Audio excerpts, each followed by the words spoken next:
তোমরা শিরকের সাথে জড়িত থাকবে না, খারাপ কাজের দিকে জড়িত থাকবে না। আপনাদের কাছে আমি আজকে এসে একটা আয়াত থেকে মসজিদ করা কেন্দ্র করে একটা আয়াতের তাফসীর করলাম, ইন্নাল্লাযীনা আমানু। আপনি যে নাম হোক না কেন, আপনার টার্গেট থাকবে আমি ইমানদার হব, আপনার টার্গেট থাকবে ওয়া আমিলুস সালিহাত, আমি আমলওয়ালা হব, আমি ভালো কাজগুলো করব।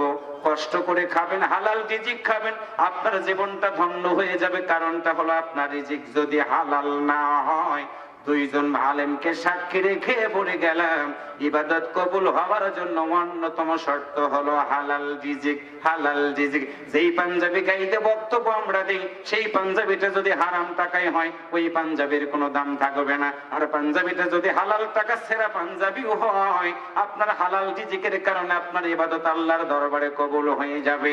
আর আপনার ইবাদত যদি আল্লাহর দরবারে কবুল হয়ে যায়, আল্লাহ সেদিন আপনাকে ডাকতে বলবে, তুমি কবরের ভিতরে চলে এসেছো, তোমার মা কবরে ঢুকলো না, তোমার বাবা কবরে ঢুকলো না, মাটির কবর, তোমার জন্য সুসংবাদটা দিয়ে দিলাম, তুমি কি শুনবা না? আল্লাহ বলবেন, ইয়া আইয়াতুহান নাফসুল মুতমাইন্না ইরজিই ইলা রাব্বিকি রাদিয়াতাম মারদিয়া ফাদখুলি ফি ইবাদি ওয়াদখুলি জান্নাতি।